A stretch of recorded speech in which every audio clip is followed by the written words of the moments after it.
அவள் சொல்கிறா யசோதைட்ட, நான் மேலண்டையாத்துக்கு போனேன். நல்லா கேளு, ஆழ்வார் சொல்கிறார், பாலை கறந்து அடுப்பேற வைத்து பல்வளையாள் என் மகள் அருகிருப்ப மேலையகத்தே நெருப்பு வேண்டி சென்று பக்கத்தாத்துக்கு போனாலாம் நெருப்பட்டி வாங்க. அவாத்து மாமியார் திண்ணையில் உட்காண்டிருக்கா. என்னடி கமலா, உன்னை இந்த பக்கம் ஆளையே காணுங்கிற. ஒரே வேலை மாமி, எங்கே வந்த? நெருப்புட்டி வாங்க. மீனா நெருப்புட்டி கொடுறீன்னா. இவன் உள்ளே போனான். உள்ளே போய் நெருப்புட்டி வாங்க வேண்டியதானே. என்னடி ஒன்று ஆளையே காணும். எங்கடி வருது? இந்த வாசலில் புலி உட்காண்டிருக்கு அப்படிங்கிற. ஏண்டி நீ வரப்படாதோ? நான் எங்கே வருது? இந்த 10 நாள் லீவ் விட்டுவிட்டான். இப்போது ஆஃப் வேலி லீவு. எனக்கு மயிலாப்பூரில் ஒரு நாத்தனார் இருக்கா. இங்கே பவானி வந்துடுவா. ஊரை சுற்றி பார்க்குறேன் அப்படின்னு. அவள் உடனே சொன்னான், உனக்காவது 10 நாள் லீவ் விட்டா தாண்டி வர. எனக்கு இங்கேயே இருக்கா. இங்கே இருக்கா? பெருந்துறையில். வெள்ளிக்கிழமை சாயந்தரம் வந்துடுவா.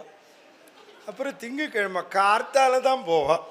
எங்கள் ஆத்துக்காரருக்கு தங்கையை கண்டுட்டா போகிறோண்டி, லோக்கமே தெரியாதுன்னு. நான் சொல்கிறதுக்கே 5 நிமிஷம் ஆயிடுச்சு. இந்த வாசலில் இருக்கிற கிளவி காதில் விழும். இந்த பயத்தானா ஒன்றும் காதில் விழலேம்பா, காது கேட்கலேம்பா, இதெல்லாம் கரெக்டாக விழும். இதுக்கு பேர் காரிய செவிடுன்னு பேர்.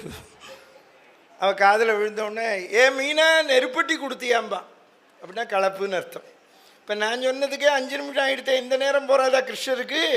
இவாத்துக்குள்ளே வருவார் கிருஷ்ணர். அங்கே நிறுத்தி வச்சுருக்காளே பொண்ணை, அது என்ன மாதிரி ஒரு சமத்து. கிருஷ்ணர் வந்த உடனே, கிருஷ்ணா அடுப்பு மேலே பால் இருக்குன்னு எங்கள் அம்மா உங்கள்கிட்ட சொல்லப்படாதுன்னு சொன்னான்னா போகாத. அவனுக்கு கவுத்து குடிச்சிட்டு போயிட்டானா. சால கிராமமுடைய நம்பி சாய்த்து பருகிட்டு போந்து நின்றான் ஆலை கரும்பின் மொழியனைய யசோதை நங்காய். இன்னொரு கோபிகை வந்து குத்தம் சொன்னான். அப்போ யசோதை சொன்ன, நீங்கள் திருடினாங்கிறள், அவனை கேட்டால் திருடலைங்கிற. எவிடன்ஸ் வேணும். ஆமாம், எதுக்குமே சாட்சி இருந்தால் தான் தன்னை குத்தம் சொல்ல முடியும். சாட்சியோட வான்னா. ஒரு நாளைக்கு கிருஷ்ணர் என்ன பண்ணார், 10 பையனோட போனார். அதில் இந்த குச்சேலரும் ஒருத்தர். எல்லாரையும் நிற்க சொன்னார். அப்போ உரியில் வச்சுருக்கா வெண்ணெய். இந்த உரி பானை இருக்கு, அது அந்த காலத்து ஃப்ரிட்ஜு. பானையில் வச்சுருக்க எல்லா பையனும் நிற்கிறான். கிருஷ்ணர் ஏறினர், எல்லாருக்கும் வெண்ணெயை போட்டார். இந்த கோபிகை வந்துட்டா.